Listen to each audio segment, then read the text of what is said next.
FY25 earnings conference call. As a reminder, all participant lines will be in the listen-only mode, and there will be an opportunity for you to ask questions after the presentation concludes. Should you need assistance during the conference call, please signal an operator by pressing star then 0 on your touch-tone phone. Please note that this conference is being recorded. I now hand the conference over to Mr. Dheeraj Mistry from ICICI Securities. Thank you, and over to you, Mr. Mistry. Thank you and good evening, everyone. First of all, I would like to thank the management of Tata Consumer to give an opportunity to ICICI Securities to host 4Q FY25 earnings call. I would like to hand over the call to Nidhi Verma, Head IR and Corporate Communication at Tata Consumer, to take the call forward. Thank you. Thank you so much, Dheeraj, for hosting us today. Good evening, everyone, and welcome to the Q4FY25 call for Tata Consumer. A while ago, we declared our results, and I hope you've had some time to go through the materials.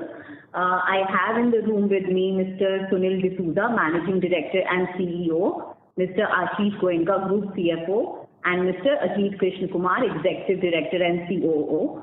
As we usually do, we'll spend about 15-20 minutes walking you through the key highlights, and then we'll open the floor for Q&A. I just want to draw your attention to the disclaimer statement which is up on your screen. With that, I'll hand it over to Sunil. Yeah, thanks, Nidhi. I'll jump straight to slide 6 here. In summary, for the quarter, we grew revenue at 17. If you knock off the acquisitions, organic growth was 12%. And starting this quarter now, we will start declaring UVG because we have feedback saying it's slightly difficult to decipher volume growth for Tata Consumer given the expanse of the portfolio that we have. So organic UVG for the India branded business grew close to 6%. India beverages, 9% organic growth. Tea volumes were again up by 2%. India Foods up 27, 17% of that is organic. Salt volumes, decent growth at 5%. International business recorded a 5% revenue growth, 2% in constant currency. So for the full year, overall 9% organic revenue growth, 16% including the acquisitions. UVG organic for the India branded business close to 5%. India beverages organic growth up 3, tea volume up 1%, primarily because of the softness of the first half. India Foods, 13% organic with salt volumes up by 4% for the full year. And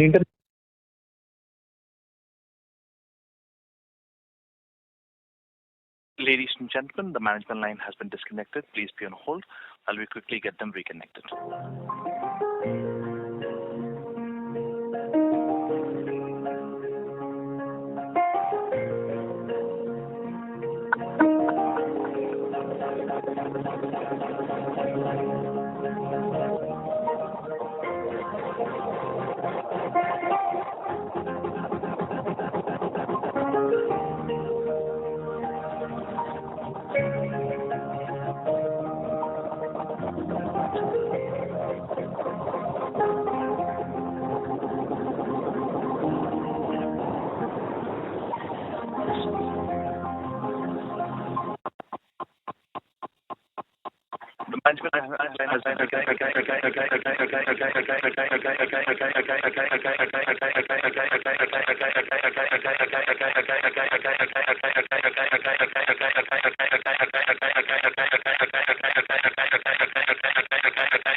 Apologies for dropping off. Technical issues. I start off with the executive summary. For quarter 4, we grew 12% organic and consolidated, including acquisitions, for 17. This quarter onwards, we started to report UVG because we've got feedback saying it's slightly difficult to decipher because we report salt, tea separately.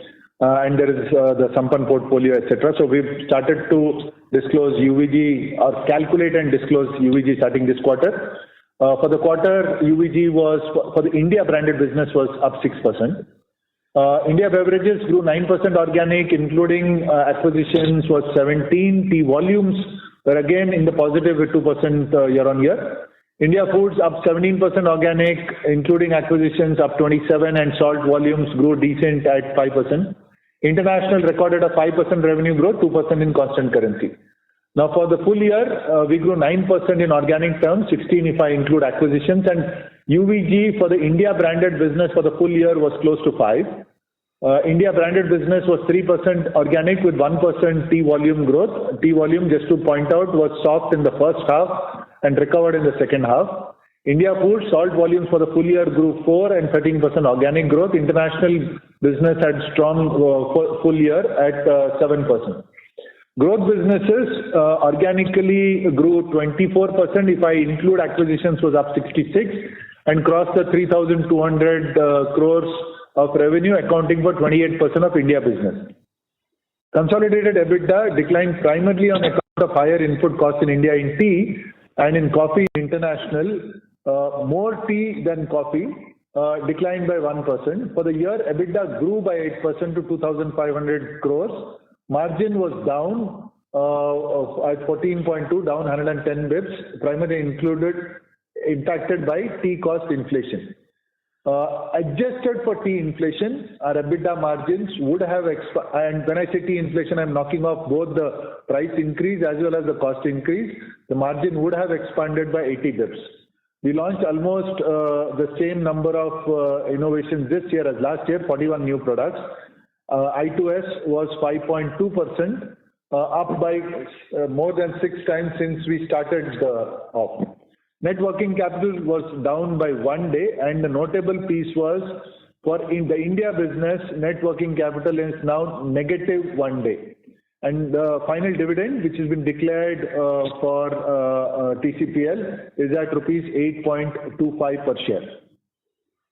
If I look at broad performances, I already talked about 17% India beverage, 27% India Foods, international up at 5%, non-branded up by 25%, primarily driven by coffee prices, and consolidated up 17%, organically up 12%.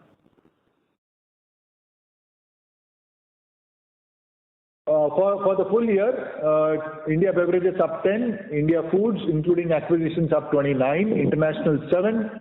Non-branded with the coffee run is up 21%, and therefore consolidated we are up by 16%. 4,608 crores of revenue, EBITDA minus 1%, PBT at minus 5%. Group net profit before exceptional was minus 34. We had primarily contingent adjustment, and we had some asset provisioning. Because of which, net compared to last year where we had some significant write-downs, group net profit was up 64 at 349 crores, and net at the end of this year, we're sitting at 1,800 crores of cash. If I talk of the full year, basically we're now north of 17,600 crores of revenue.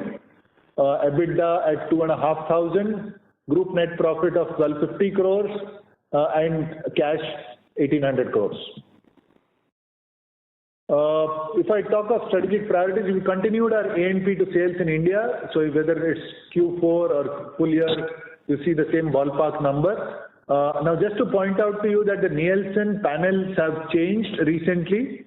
Earlier they used to change it once in 3 years. This time they changed it to a year. So it's not completely like to my mind because the panels are slightly different. But overall, a slight bit of a downturn in tea, whereas salt we continue our uptrend with a value gain of 30 bips.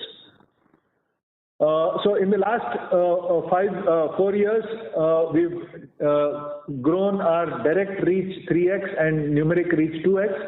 Now we do reach 2 million outlets in direct and 4.4 million of numeric reach. For the quarter, our modern trade grew by 26% and e-commerce grew 66%. Our growth businesses I talked about for the quarter up 24 and for the year 66, and they account for 28% of the business. And to put it in perspective, in the last 5 years, Sampann has grown almost 4x. Himalayan last 4 years has grown roughly 5x, and Soulful in 4 years has grown roughly 5x. Bunch of new products launched, including relaunched premixed tea. We entered alkaline water with Tata Life. We've launched new flavors in Tata Gluco Plus, new variants of salt. We've launched Sampan chutneys, new dry fruits. We've enhanced focus on differentiated Chinese noodles, new momo chutneys and pizza pasta sauces, new flavors for soulful sticks, and new products in Organic India. We've improved our sustainability ratings overall. MSCI maintained, Sustainalytics improved, S&P Global improved, CDP improved, and we are now a member of the Sustainability Yearbook on S&P Global. In the last 5 years, we've grown India branded revenue at a CAGR of 16, international revenue at 5. Consolidated, therefore, is a 13% revenue growth, translating to 14% EBITDA and group net profit of 23%. We have brought down working capital very significantly from the 50 days where we started off with roughly half of what it is. More importantly, like I mentioned, India is -1. EPS is nearly 2.5 times from where we started. And operating cash flow, we're now 101% of EBITDA. And we've continued to deliver steady dividends. In the last 3 years, our payout ratios have been 65, 64, 64 respectively. In terms of macros, tea prices with the seasonality coming down, but still about 15% higher than where they were last year, same quarter. Coffee, of course, continues into uncharted territories only in one direction. In terms of business, India packaged beverages volume up 2 on tea, net revenue up 9. We did take graduated tea price increases to make sure that we recover margins, but make sure we maintain competitiveness. Now, as a perspective, for the full year, we've recovered about 30% of the impact of tea costs. Quarter, it's about 46% recovery. Salt overall grew 5% on volume, overall food 6%, 17% organic revenue growth and 27% net revenue. Tata Sampan for the full year was up 30, Soulful grew 32%. RTD is now back into growth territory after having re-indexed our pricing and rejigged our distribution system, etc. We've had a 17% volume growth, 10% value growth, touching revenue of 212. Just as a perspective, the 212 like for like, you might not see the same number because last year NourishCo was a separate entity and there were accounting differences. But on a like-to-like basis, revenue has grown by 10%.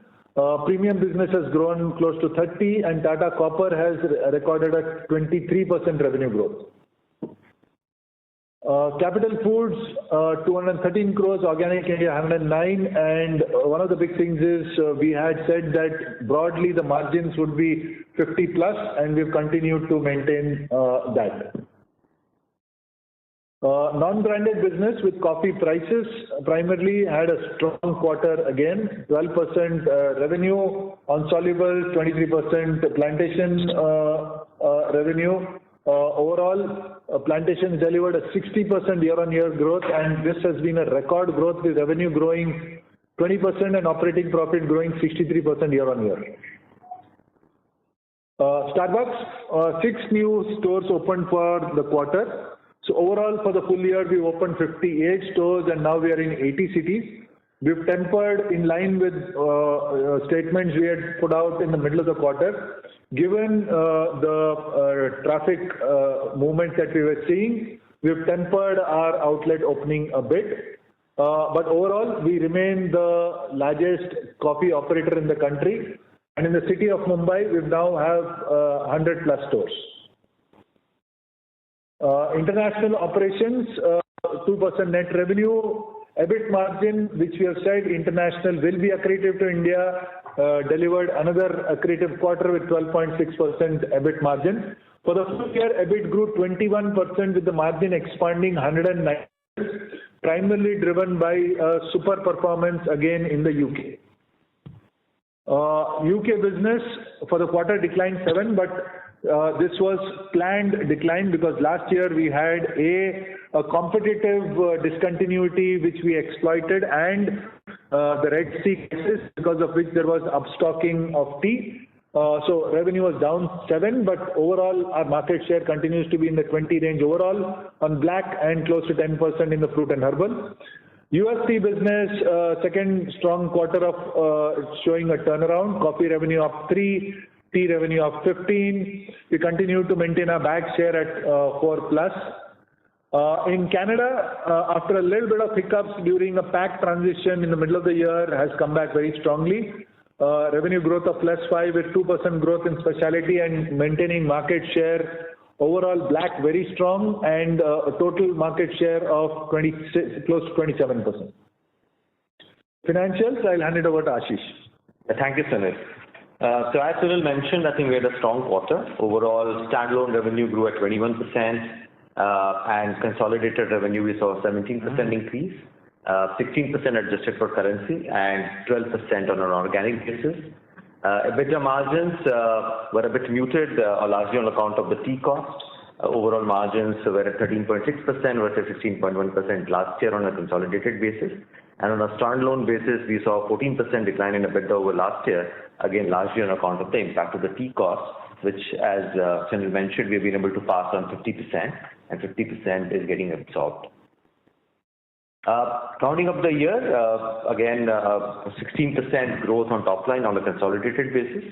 On a standalone basis, the growth came in at 20%. On EBITDA margins, while the EBITDA growth was 8%, the margin again moderated a bit over last year, 90 bips drop, largely on account of the tea cost that we had to absorb in the second half of the year. Adjusting for that, the overall operating profitability actually improved on an underlying basis, and if you were to adjust for the tea cost impact, the underlying improvement would have been about 80 basis points. I think consolidated financials, nothing much to speak about here. I think we've talked about it, so I'll probably skip this slide. Same on standalone. I think segment performance is pretty much indicative of what we have shown earlier in terms of the India business, international and unbranded, and therefore let's skip. Maybe I think nothing much to cover here, so let me hand it back to Sunil for the closing remarks. Yeah, so we've delivered another strong quarter across India, international and non-branded business, and delivered strong growth for the year as well in a tough operating environment. India tea business, good part was we saw 4% growth in FY25. I mean, it was primarily driven by strong recovery in H2, up 10% driven by strong execution. India Foods, another stellar year, 13% organic growth, total up 29. Growth businesses ended north of 3,200 crores, and when we had said they will account for 30, they account for 28% of India business. Tata Sampann up 30%. RTD business back on track, positive growth, 17% volume, 10% value growth for the quarter. Capital Foods and Organic India continue to show strong progress and are helping us build the new channels of food service and pharma. Food service we are rolling out to 16 cities, and pharma we will be in 40 cities, and we should be there in the next 1 or 2 months. The beverage vending business ended with a 5% market share. International business delivered all-round performance with 5% revenue, EBIT up 21. Non-branded driven by coffee pricing, revenue up 20, operating profit up 63. And Starbucks is the largest coffee chain in India with 479 stores across 80 cities. Back to you, Nidhi. Thank you, Sunil and Ashish. Moderator, maybe we can go to the Q&A line now. Thank you. We will now begin the question and answer session. Anyone who wishes to ask a question may press star and 1 on your touch-tone telephone. If you wish to remove yourself from the question queue, you may press star and 2. Participants are requested to use handsets while asking a question. Ladies and gentlemen, we'll wait for a moment while the question queue assembles. The first question comes from the line of Arnab Mitra with Goldman Sachs. Please go ahead. Yeah, hi. My first question, Sunil, was on the Capital Foods and Organic India business. So how do you see this business grow in FY26 now that the integration has been completed? In terms of revenue, I think when the acquisition had happened, we had an aspiration to grow this at 30%. So do you think that kind of growth rate is something that the business can actually have? And also on the margin synergy side, have you already netted some of the margin benefits, or they are more likely to come over the next couple of years? So Arnab, let me comment about the margins first. I think broadly, most of the margins are in the bag. And we are seeing close to business case margins, gross margins coming through. And of course, I mean, apart from that, below the line, the entire synergies on S&D, logistics, procurement, all that coming through very nicely. On the top line, yes, we had guided for 30% growth and we remain confident. As I said, we were probably behind by a quarter from where we started because different channels, different outlets, different buying frequencies, different merchandising skills, different competitors. It took us a bit of time to learn. But I think now we're fairly confident of having, let me say, got fully inducted into the business. And therefore, it is now about expanding distribution, portfolio, and making sure we fire the marketing guns. Yeah, thanks so much. And just a related question on the instant noodles launch, the choice of launching at 10 rupees, which is where kind of the lowest price point in the urban markets. Should we see this as your attempt to, would you like to go very deep and wide in instant noodles, given that it's a very big category, or it's a part of a portfolio extension and it might take time for it to really contribute in a meaningful way to growth? So let me say, instant noodles is a large category. I don't think we are going to take it head on in terms of the category itself. We do believe Desi Chinese and the Ching's brand has robust credentials to carve out a decent enough space in that segment, A. B, the 10 rupees at 60 grams is what we are going in, has got a pretty decent margins also. So it is not significantly dilutive to our whole story. Gives a very strong top line and decent margins with a differentiated play. Thanks so much, Sunil. One last question, which is on the tea business. So in the last cycle of tea, we had seen significant market share gains for the top two players in the market. This time we are not seeing that. We are also seeing volume still remaining a bit tepid, despite you having taken the pain on margins. So in your view, what has changed this time? Are the local players, have they done something which is helping them overcome this very high inflation period? And would you expect this to continue for the next couple of quarters till we see any change in the tea pricing environment?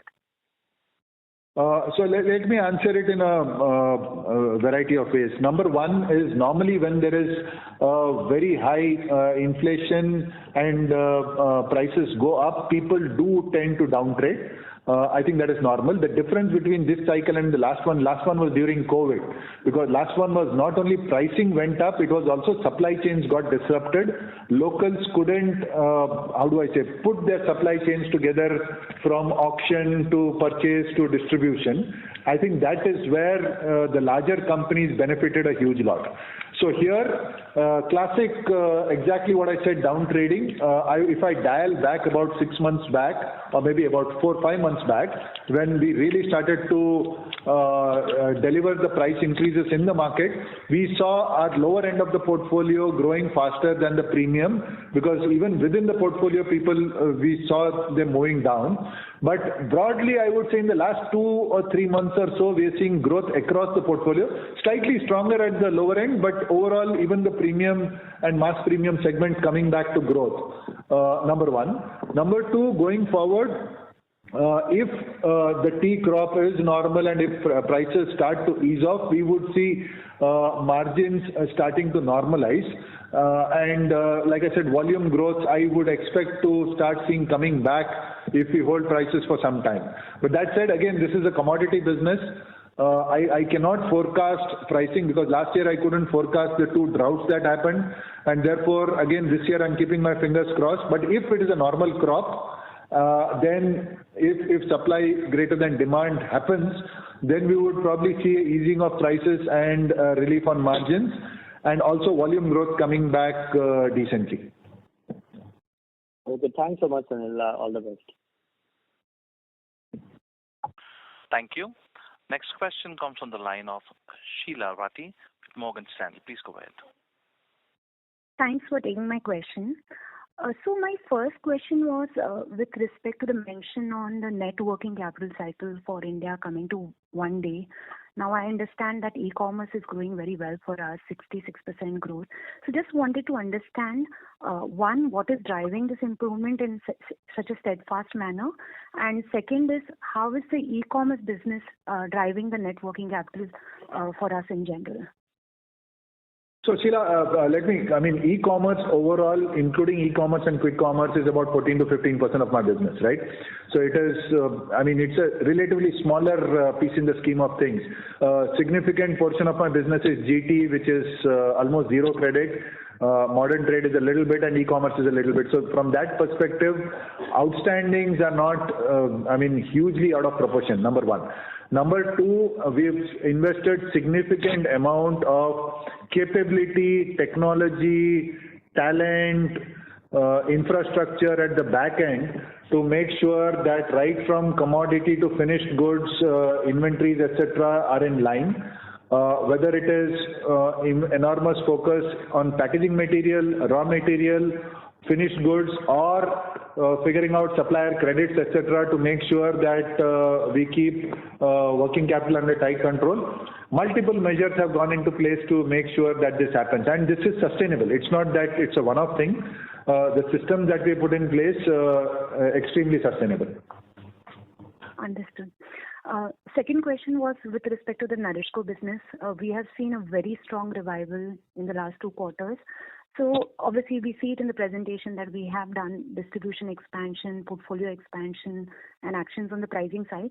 But is there anything else, Sunil, you want to call out in terms of our efforts to sustain this kind of growth even going ahead? Because obviously the competitive landscape has become tougher than where we were, say, 12 months ago in this particular piece. And where is Tata Copper now in terms of the portfolio mix? So I did mention Tata Copper grew, if I'm not mistaken, 23% for the quarter. So Tata Copper has had a stellar run. The bigger pressure which had come was on the Tata Gluco Plus. And I had said, I think we missed a trick when Reliance came in, because we thought they came in at 10 rupees. Tata Gluco Plus was at 10 rupees. But their retail margins were higher than what we had, and we didn't re-index fast enough. After that, we took corrective actions. We re-indexed the retailer margins. The product proposition, consumer connect had no issue at all. It is plain and simple a retailer disconnect that was pushing it down. Once we corrected that, and that is when everything has started to come back. Now, as it has come back, we've also taken an opportunity to, rebuild distribution, because once you have volume momentum going up, you do have some hiccups. That is almost done, and now that we have it, we are back to our original thesis of expanding portfolio, expanding distribution, making sure that we grow the business. The month of March, I think we exited, if I'm not mistaken, at a 38% volume growth. While overall for the full quarter it was 17%, value was 10%. We are improving from month to month, and we remain fairly confident that we'll come back to the stated 30% top line growth very quickly. Good to hear that. And my final question is on the Sampann business. I think last 5 years growth, as called out in the presentation, has been very strong. So now what would be the largest piece in the Sampann portfolio for us? I know we are doing a lot of innovations here, but if you can just give some qualitative and quantitative aspect to it. Sorry, just for this thing, I just want to this thing on the NourishCo piece. The other piece that I want to call out, that we are still decent gross margins even despite re-indexing on the retailer piece. So it's a sustainable business for us. We can stay long term at this price. I'm not very sure competition is doing exactly the same calculation, right? So that's number one. Coming back to Sampann, we've always guided for a 30% top line. As we have maintained about 4 years back, we did this entire work of scanning the entire horizon on the Indian food and beverage space, and therefore made our choices on where to play and where not to play. And we're sticking to that playbook. If you look at it, today I would say the biggest, this thing is still from pulses. The good news is the reason we are delivering continuous growth in pulses is because we've got our procurement, we've got our supply chains, we've got our pricing indices, and our reaction times all tuned to the market. That's number one. Apart from that, as you said, innovation, dry fruits is now close to 100 crore plus run rate. Cold press oils, which we entered recently, is a 70 crore plus run rate. We are seeing good traction in continuing in poha. So yeah, overall across the board, where categories which we are playing, I think we've fine-tuned the playbook. Categories which we are entering, we are figuring out that the thesis of entering it is proving to be right. Understood. Thank you, Sunil, and all the best. Thank you. Next question comes from the line of Mihir Pisha with Nomura. Please go ahead. Hi, sir. Thank you for taking my question. So my first question is on the unbranded coffee business. Some insights on coffee pricing and crop pattern will be very helpful to me. I know you had last time highlighted that, we should tell you what coffee prices would be, and then you can answer them. But given that you are the, one of the key players, any insights on that will be essential. Essentially, we are just trying to understand how are you thinking about the revenue growth and margins from here on, as you will cycle, very significantly high margin base from the quarter going forward. So some insights will be very helpful on that one. You're absolutely right, and my answer remains the same as the last time around. I don't think, we can draw a trajectory or we can plan a forecast on where coffee prices will go. We did see a bit of a hiccup on the day the tariffs were announced. A little bit came off. The futures Arabica moved from 430 to about 380. It gave out 50 cents, but again it started to climb back. So I'm not sure where it will settle. That said, post this tariff thing, the other big commodity which was moving around has come down significantly, which is cocoa. So I am not sure how long have most of these hedge funds, etc., gone. So therefore, I wouldn't be able to comment. 2 or 3 indicators: Brazil, which is Arabica, and Vietnam, which is Robusta, both seems to be slightly below par in terms of the forecast crops for the year. And therefore there might be an impact on pricing there. And B, everyone, including the large players, have started to shorten their hedging cycle. So everyone is expecting more volatility around the corner. So I wouldn't put a forecast around where we are going to move. All I would say is we are going to react to whatever is coming around in the market. Now again, in terms of the extractions and the solubles business, it is a pass-through because we buy, move it into either freeze or spray and then sell it off. So there's only a conversion and a margin there. Plantations is where there is roughly half the business, I would say, or slightly less than half is plantations, which is actually the impact of coffee prices. Extractions and solubles is more of just a pass-through business. Got it. Understood. Secondly, on margins, how should one think about the overall gross and EBITDA margin on consolidated revenue from here on? There has been a sequential improvement due to the price increases. But I think, if I heard you correctly, tea pricing, you're absorbing some of them in the interim. So price increase from here can be limited. So how should one think about the improvement going forward from here on? So as I said, we have passed on about 30% or 28-29% of the tea costs for the full year. For the quarter, it's now 46 with the price increases that we've taken through the year. So yeah, 53% of the costs have been absorbed. That's primarily to make sure that we remain competitive while taking price increases and maintain the volume growth.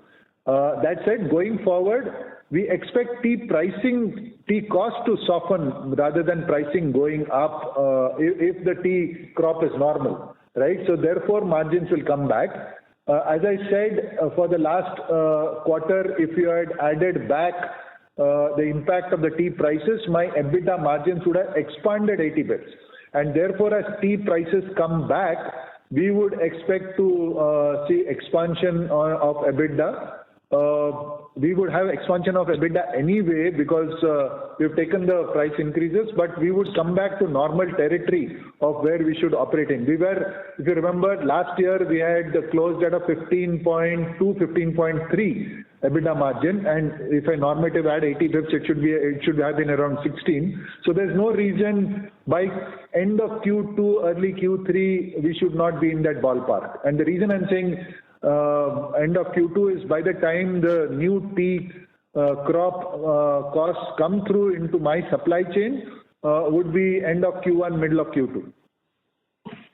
Got it. That is very helpful, Sunil. Lastly, on salt, volumes have seen a decent pickup sequentially despite the price increases. Is this level of volume sustainable over the coming year, also keeping in mind that you have a high base coming up in 1Q? So that's the last one. So here's the thing. I don't forecast quarter to quarter. We forecast for the short to medium term, and we've always maintained both for tea and salt mid-single-digit volume and a couple of bips on that on terms of pricing. So tea, if you look at it, the good part is last quarter we delivered overall between price and volume 10% growth. This quarter we've delivered close to 9% growth, but in a reverse scenario, 2% volume, 7% pricing. Last quarter was 7% volume, 3% pricing. So overall it's in the ballpark whether it's volume or price. Similarly, salt would be in that ballpark. Last quarter we have delivered higher because we've taken price increase slightly ahead of the curve, but we remain on our forecast of mid-single digit volume and a couple of bits of that on pricing. Perfect. Thank you. Thank you so much. Lastly, one bookkeeping, any one-off in employee costs that we should think about? Yeah, so on the employee cost, I think if you're looking at movement between December quarter, March quarter and March quarter last year, the entire set of synergies which were planned through on all the acquisitions, etc., came through. And there were some one-off credits on employee expenses which were passed through for March quarter. Thank you. Wishing you all the best. Thank you. We will now move to text questions. The first question comes from the line of Samir Pitadia, an individual investor. The question is, with the Indian foods business now surpassing the international portfolio in size, how should we think about the margin trajectory going forward? So if you're talking of margin trajectory in EBITDA terms for Tata Consumer Products, we remain continued guidance of double-digit top line and EBITDA growing ahead of top line. So in effect, expansion on EBITDA margins as we go ahead.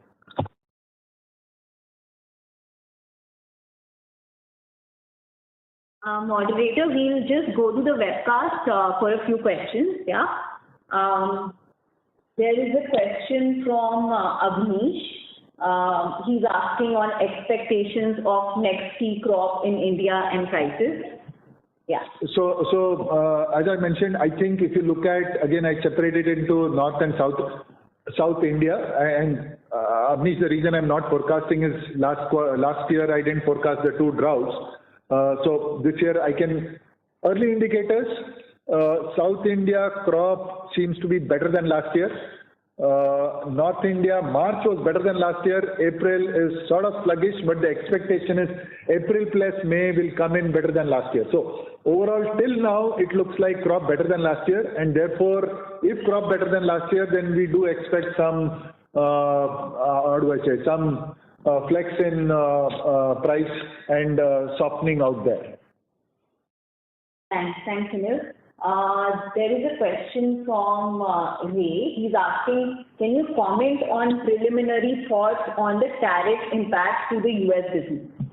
Now the only question I would ask Ray is what will be the final tariff? If someone tells me that, then I would be very happy to answer. But if I take 10% as a normative norm, big business in the US is coffee, and coffee is not produced in the US, it's all imported, and therefore from a competitive scenario we'll be on even keel with everyone else. In fact, because we are manufacturing onshore, we might have a little bit of a handicap in our favor as we go forward. Tea, again, the US doesn't grow tea, and therefore tea coming in, there will be a little bit of difference if someone is manufacturing in Canada versus the UK, but not significant enough. Balance, organic India, supplements, infusions, is primarily India-based products going there. So from a competitive perspective, I don't think it changes at all. Balanced foods, again, India foods, people will be supplying out of India, and therefore overall category-wise, there might be a bit of pressure as inflation builds up, but that is, your guess is as good as mine. But from a competitive scenario, we don't expect to be way off. Thank you, Sunil. There's another question from Avni. She's asking about margins in Gluco Plus and water post higher trade margins. So Avni, as I mentioned, we have taken a bit of a hit on Gluco Plus margins as we've re-indexed retailer margins, but it's fairly decent still. Water Plus, that is Tata Copper, there is no significant difference. And as we showed you, our premium, including Himalayan, is growing at 29%. We launched cold coffee, which is off to a great start. We're in the process of launching kombucha. Tata Copper grew by 23%. So slight bit of downside on margin, but more than made up in terms of top line growth. Thank you. There is a question on the presence of Nourishco on quick commerce seems limited. What is the reason for that, and what's your plan? So quick commerce will always be limited. I mean, if I go back to the basic hypothesis of investing in Nourishco, plastic, water, and freight. These are the three big costs out there, and therefore limited radius of distribution is the key to driving profitable growth. E-commerce is all about logistics and freight costs, and therefore it's not a viable proposition. You will find our premium portfolio on Nourishco, but the mass portfolio, I don't think the margins will justify, apart from the fact that they're bulky and fragile, I don't think the margins justify e-commerce at all. Okay, thank you, Sunil. There's a question from Akshin. I think we've already addressed in terms of one-off employee costs. And I think there's a question from Latika asking, do you see significant risk to revenue momentum in US/UK market given recessionary risk for these markets? The recessionary risk is, I mean, yes, people are calling off recessionary risk in the US, but I don't think they are calling it off as much for the UK.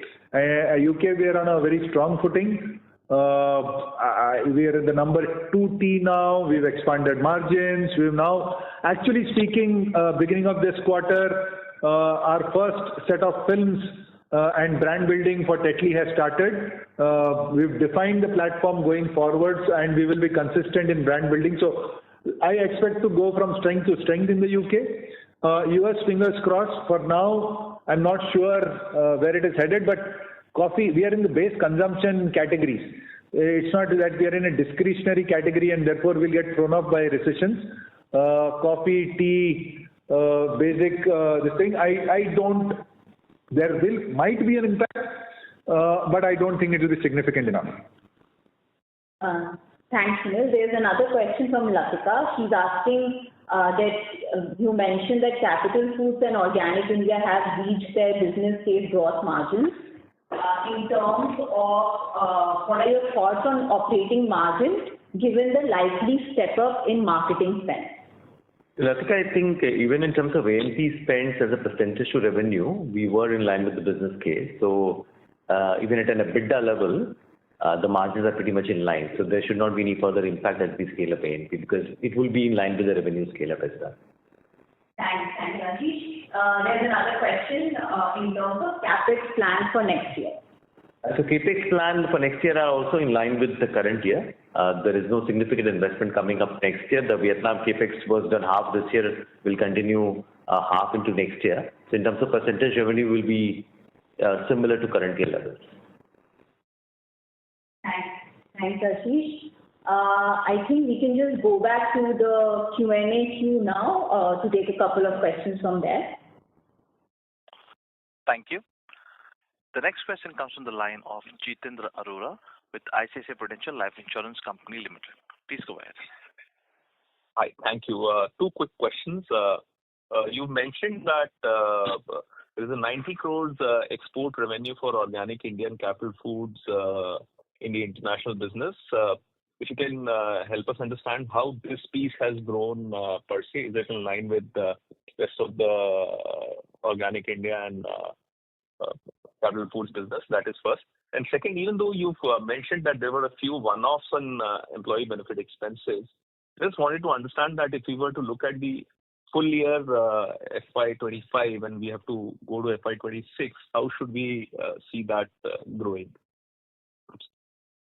So in terms of the export revenue, as you would recall, almost 40% of our Organic India business comes out of the US. Overall revenue from export is 50%.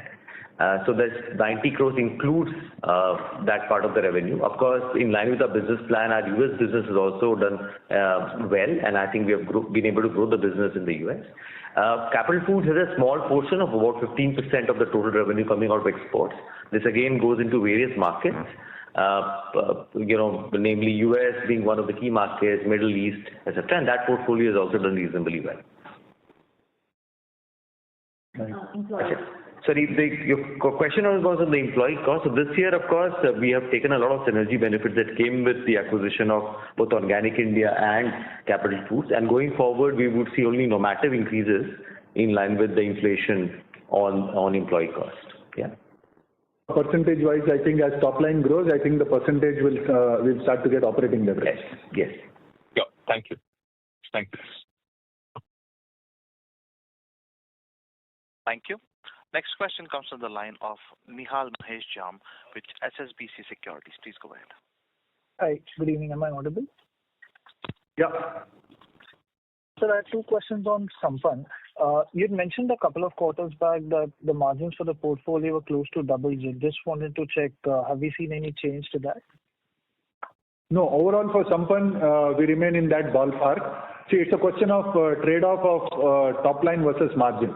We are quite comfortable growing top line at an aggressive pace at a decent margin, and we are in that ballpark. So nothing changes from that guidance.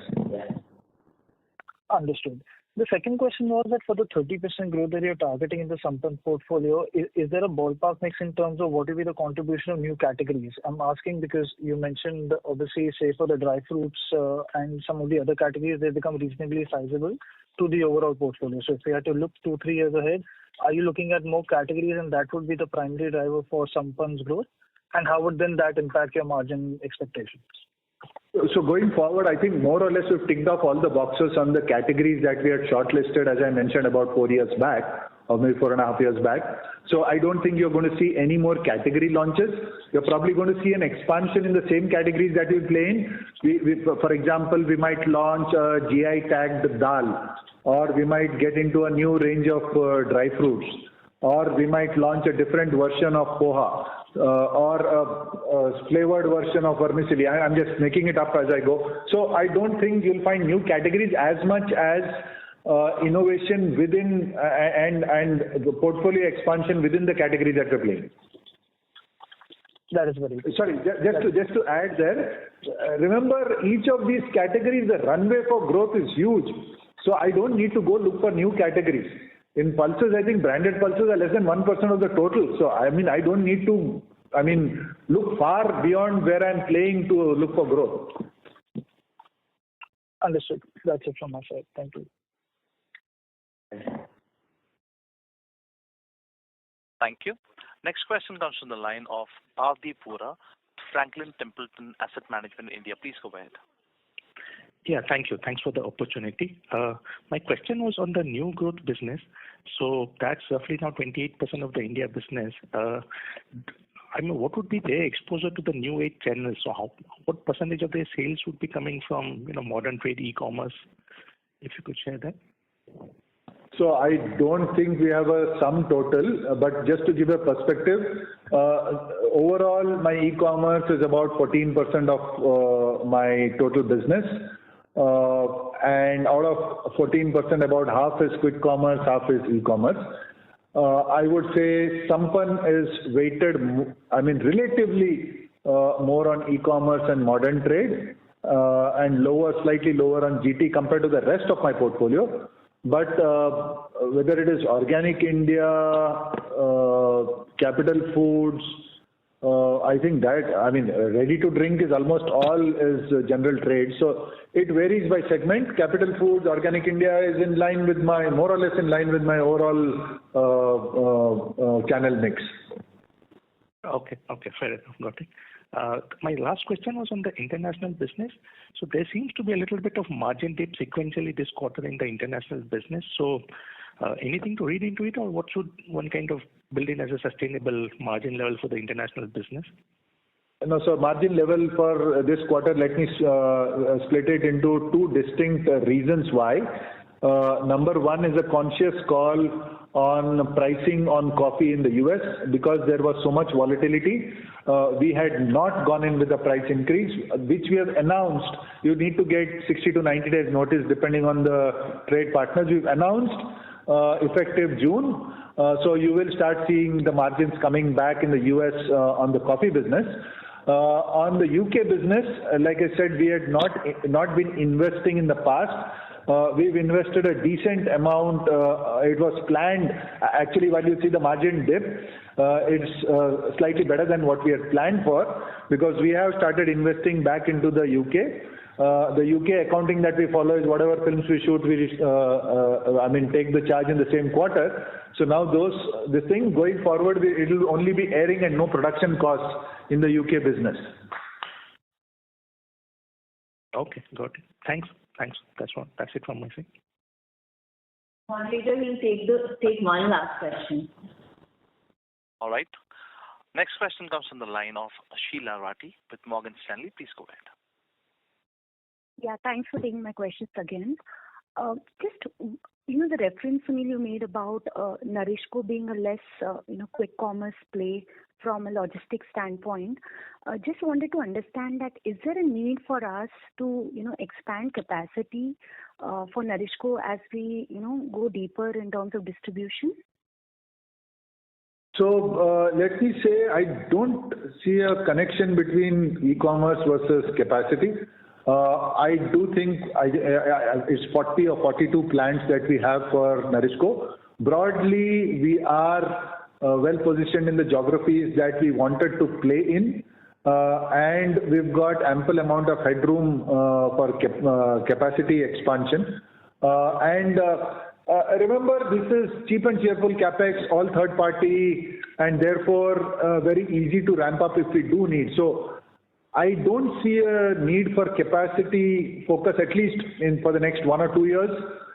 If we really hit it out of the park continuously year on year, then I don't see an issue in expanding as well because, like I said, it's cheap and cheerful and it is third party.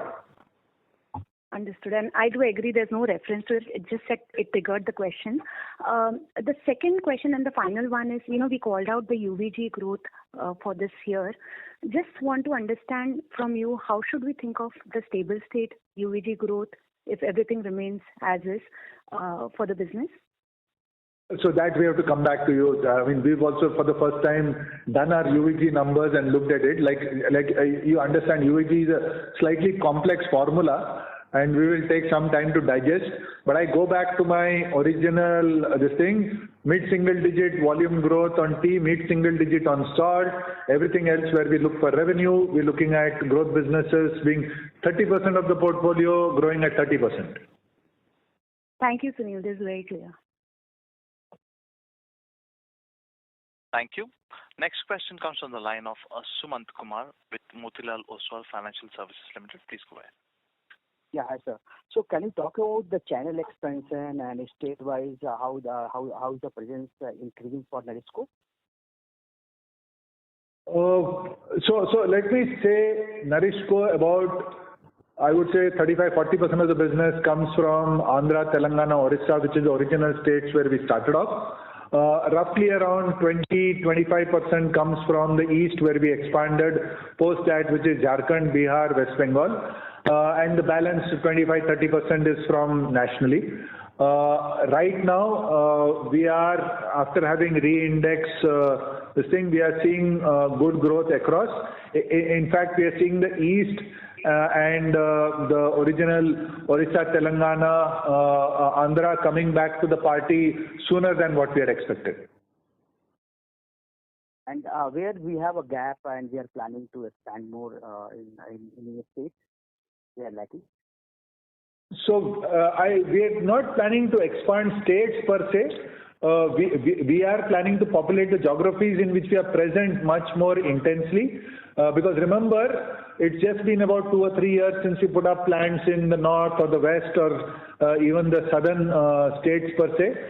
So there is a huge headroom. So if you look at even number of outlets that we go to, even in those geographies, I would say we could multiply it 2, 3, 4x very easily before starting to expand any more plants and geographies. Okay. Thank you so much. Thank you.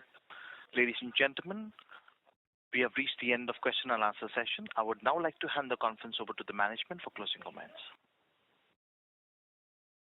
Thank you. Thank you so much, ICICI Securities, for hosting us, and thanks everyone for joining on behalf of the management. I just want to say, if you have any pending questions, please feel free to get in touch with us. Thank you. Thank you. Thank you. Thank you. On behalf of ICICI Securities and Tata Consumer, that concludes this conference. Thank you for joining us. You may now disconnect your line.